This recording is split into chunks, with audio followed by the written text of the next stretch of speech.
Assalamu alaikum. Let us begin with lesson 1 on the history of Zionism. I'm reading to you directly from this book, which is called The Great Ages and Ideas of Jewish People.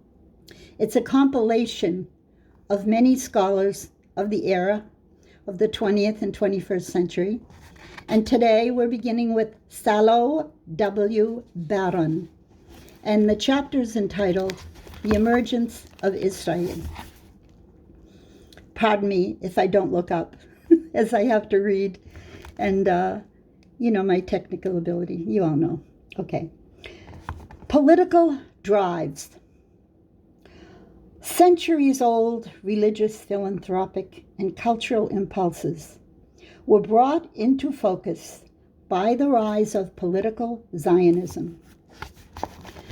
The latter sprung from the new political self-assertion of European and American Jewry, dating from before 1848 and now channeled into the newly awakened national consciousness. Progressive Western or Westernized Jews in particular, despondent over the failure of emancipation to solve the Jewish problem, became keenly aware of all of the great power of post-emancipatory anti-Semitism, and felt the need of a political shelter for the Jewish people. Political Zionism was looking for a haven for individual Jews, one that would provide a remedy, complete tranquility, and national glory for them. While the lovers of Zion sought to provide only a secure refuge for Judaism and a cultural bond of unity for the nation as such. This person's name is Ahad, was aware of the difference. He wrote, "In the West, it's the problem of the Jews.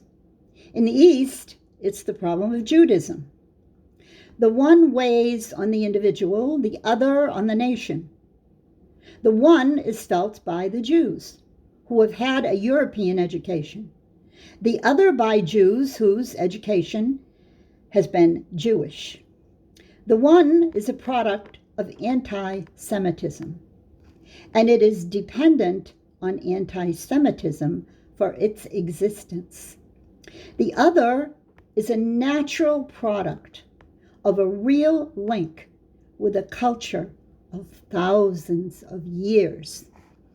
Allowing for some exaggeration, natural with the leading opponent of cultural Zionism, we may readily admit that the Zionist thinking of the intellectually emancipated Russian physician Leo Pinsker and of the fully Western, in fact, almost completely assimilated journalist and writer Theodor Herzl owed its character to the seeming hopelessness of the struggle against an ever-recurring anti-Semitism.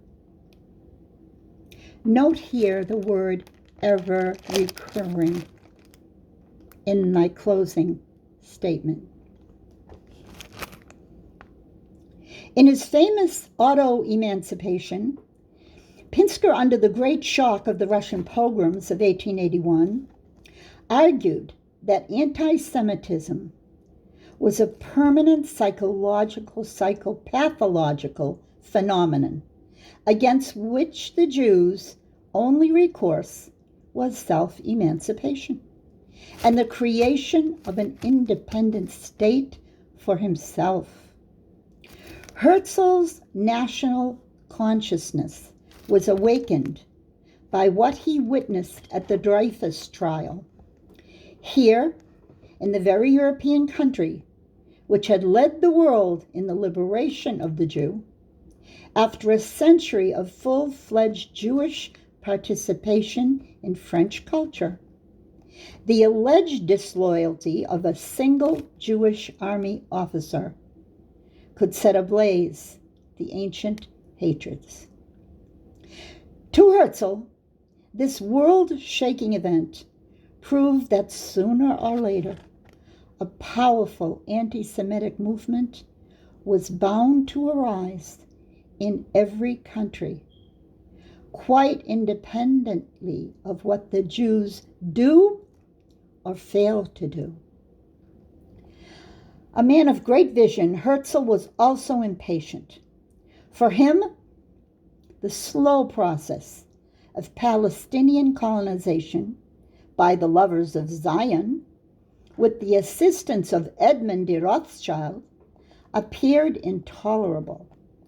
In his opening speech at the First Basel Congress, he remarked that at that pace, it would take 900 years before all Jews could be brought back to the Holy Land. In fact, this was an understatement. For in 1897, and for many years thereafter, the natural increase of world Jewry far exceeded the number of those absorbed by colonization. Only international action on a grand scale, Herzl insisted, could definitely settle the Jewish question. The immediate response of large groups to this appeal cannot be explained by the sheer power of Herzl's personality and charm. The idea of Jewish colonization in a separate territory had been debated for decades by Jewish and non-Jewish thinkers in many lands. Because of deep-rooted religious traditions and the ever-present complications of the so-called Eastern question, Palestine loomed uppermost in the minds of both Jews and Christians. The Ottoman Empire had long been in a state of dissolution, saved from utter collapse only by the rival interests of the European powers. These conflicts came to the fore, especially during the war between the Sultan and his powerful vassal, Mehmed Ali of Egypt. That's the Turkish pronunciation. You know, the Ottoman Turks, they don't really have an inclination to pronounce Arabic properly. So it should be Muhammad Ali, but never mind. That's not our subject at hand.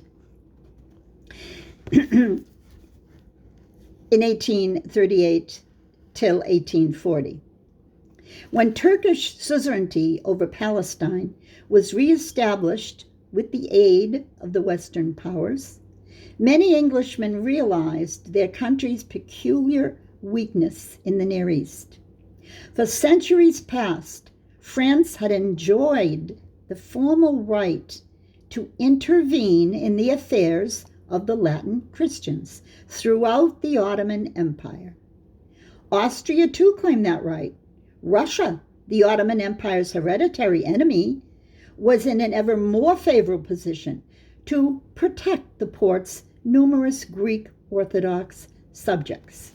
The port here, for those who don't know, it's meaning the port, meaning the Ottoman Empire's, let's say, power, like when we would say the White House or something like that. It's the port that was used then.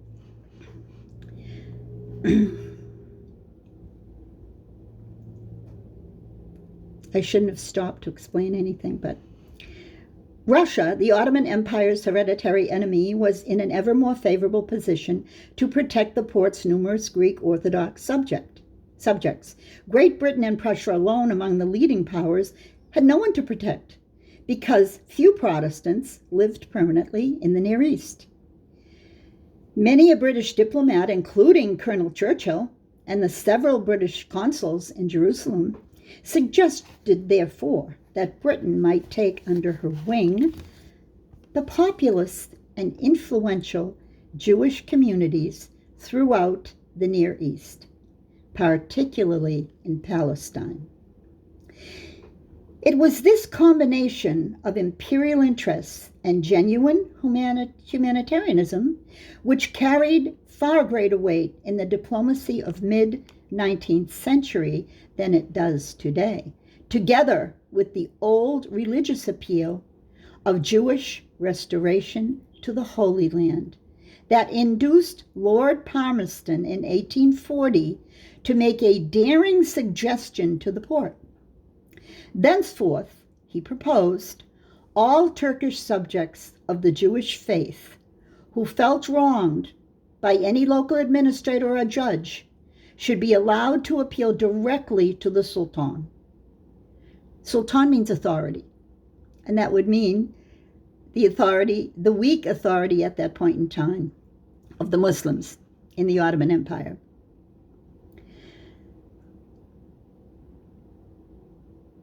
But this appeal would be directly to the Sultan through the mediation of the British consular authorities. This suggestion was, of course, repudiated as an infringement on Ottoman sovereignty. But in practice, British consuls, especially in Palestine, often interfered on behalf of non-British Jews. Although the existing agreements restricted consular protection to subjects of each particular power. For example, a consular dispatch from Jerusalem in 1849 contained a petition by Isaiah Bordaki, leader of the Russian Jews in the Holy Land, requesting British protection for his co-religionists, most of whom had become stateless. While this cooperation between Britain and Palestine Jewry was often clouded by controversies arising from the activities of English missionaries. British interest in Palestine Jewry appeared as one of the constraints in the checkered diplomatic negotiations concerning Jewish rights throughout the 19th century. At the same time, some English Jews began taking more positive action. Sir Moses Montefiore evinced a deep interest in Jewish colonization, envisioning it, of course, more as a philanthropic than a national venture. During Muhammad Ali's control over Palestine, Sir Moses negotiated with him for a charter for such colonization in return for his aid in floating, pay attention to this one, in floating an Egyptian loan on the London market. Although the negotiations came to nothing because of Muhammad Ali's defeat, they did point up possibilities for the future. In 1842, Montefiore was also instrumental, together with the British consul in Jerusalem, in transmitting to the British government an elaborate plan for colonization, prepared by Abraham Benish, later a well-known editor of the London Jewish Chronicle. Once again, the suggestion that a company be organized to finance large-scale settlement of Near Eastern Jews in the Holy Land, with the full diplomatic assistance of the British government. This was not lost on subsequent generations. In fact, this problem never disappeared from the agenda of thoughtful Jewish leaders until a group of lovers of Zion, going under the name Belu, an abbreviation of, in the Hebrew, I don't know if it's Hebrew or Yiddish, but anyway, Beni Yaakov Lechet Nelche. Again, Beni Yaakov Lechu Venelche. Sons of Jacob, let us go. Succeeded in establishing some of the first important Jewish colonies in Palestine, such as Rishon LeZion, founded in 1882. Under Herzl's leadership, the new Zionist organization undertook large-scale political negotiations with the object of establishing, under some sort of international guarantee, a national home for the Jewish people. The use of this somewhat equivocal term was advised, for though its inherents knew well enough that what they had in mind was a Jewish state. The bluntness of a demand for political sovereignty would certainly have alienated the Sultan, and probably many European statesmen also. While a national home could be achieved with the direct cooperation of the Ottoman government. It was indeed with the Porte that Herzl began his early negotiations. He hoped to obtain from the Sultan a formal charter admitting persecuted Jews to the Ottoman Empire, provided they become Ottoman subjects. In return, the Sultan expected Herzl to organize a Jewish banking syndicate to consolidate the shaky Turkish debt structure. Oh my goodness. You know that interest is forbidden. It's forbidden to Muslims and it's forbidden to Jews. Now, Jews find their way around that very well, as we know. But this Ottoman Sultan, I shouldn't talk about things that I'm not, very well informed. Let's leave the finances out of it, but let's ponder that statement once again. To organize a Jewish banking syndicate to consolidate the shaky Turkish debt structure. The Sultan probably hoped to put over his scheme of financial assistance on the diplomatically inexperienced interlocutor and give a little as possible in turn. Sneaky, huh? Ultimately, Izzat Pasha reported to Herzl that Sultan was willing to open his empire to all Jews willing to become Ottoman subjects. But the government would in every instance decide the area of settlement, with Palestine ruled out altogether. The Ottoman Jewish Company could colonize Mesopotamia, Syria, Anatolia, in a word, anywhere except Palestine. Some of Herzl's advisors were so anxious to secure international recognition of their movement that they were prepared to accept even so much. Herzl, however, feared that such a charter might prove a serious impediment to the attainment of his ultimate goal. Herzl proceeded to enlist the support of other powers. In a dramatic, widely publicized interview with the Kaiser in the Holy Land, he sought the assistance of Germany, at that time at the height of its imperial expansion. The Hohenzollern regime, planning the penetration of the Near East by means of the Berlin-Baghdad Railway, was at first inclined to favor the settlement in Palestine of Yiddish-speaking Jews, who would help spread the German language and culture. However, on second thought, the imperial administration realized the inherent dangers. Some German statesmen feared that any governmental sponsorship of Palestine colonization might be misconstrued as a desire to get rid of German Jewry via immigration, and hence as a nod of approval for the rampant German anti-Semitic parties. The Tsarist regime felt no such compunction. Tsarist, it means Russia. I realize my audience might not be able to. Tsarist. We say Tsarist. It's spelled C-Z-A-R-I-S-T sometimes, and sometimes it's spelled T-S-A-R, Tsar, I-S-T.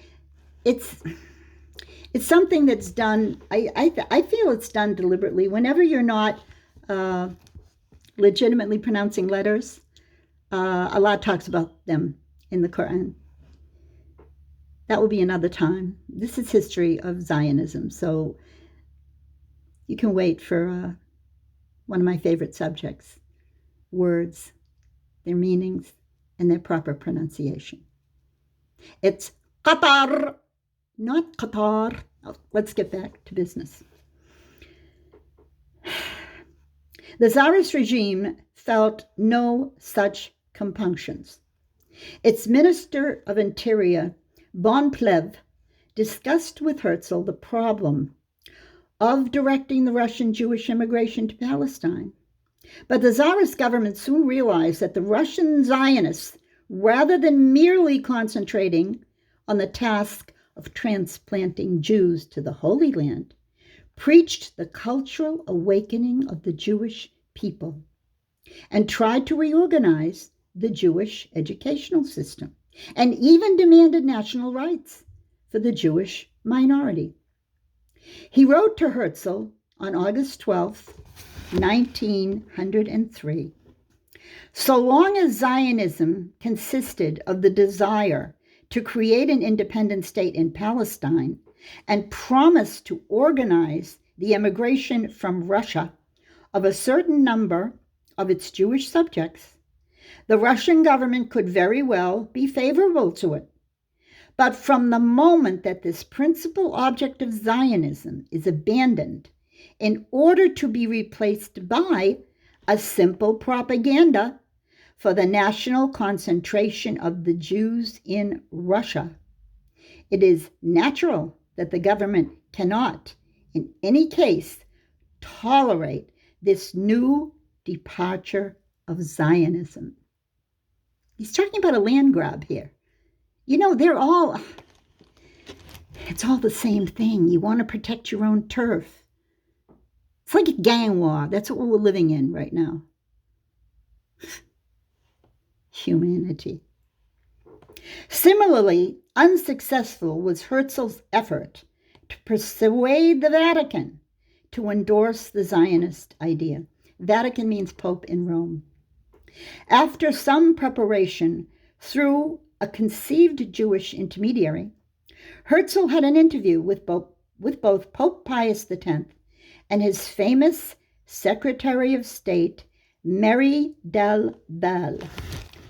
The cardinal was diplomatic but firm.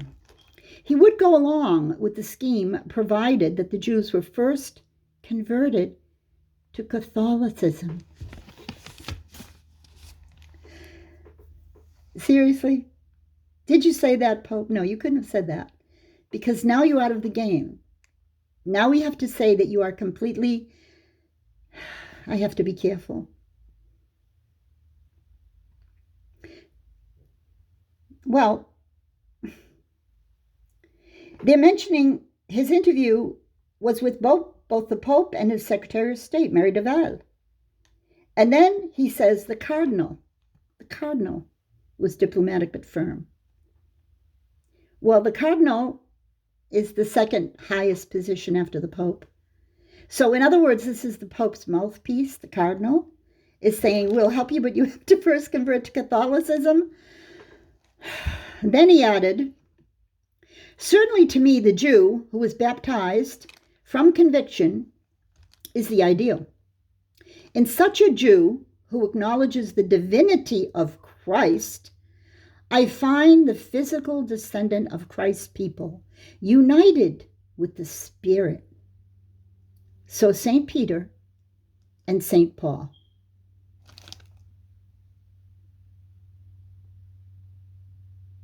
That doesn't make sense grammatically. So St. Peter, St. Paul. Never mind. The history of Israel is our own. It is our foundation. But before, as a request, we declare ourselves for the Jewish people, it must first be converted. The Pope was even more outspoken. We cannot favor this movement, he declared. I think we have to stop here because this is seemingly disingenuous.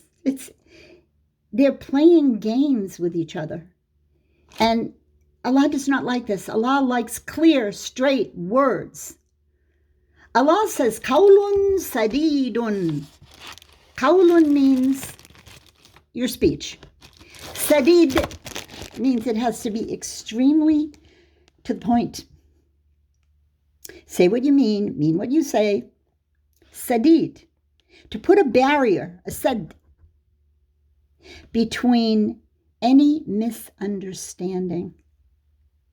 And you know what the rest of the verse says in the Quran? يُصْلَحْ لَكُمْ أَعْمَالَكُمْ وَيَغْفِرْ لَكُمْ ذُنُوبَكُمْ. It will help you and better your affairs and forgive you your sins. That's the end of lesson 1. We'll move right on to lesson 2, perhaps this evening. Inshallah, you enjoyed this presentation. Let me know. Assalamu alaikum wa rahmatullahi wa barakatuh.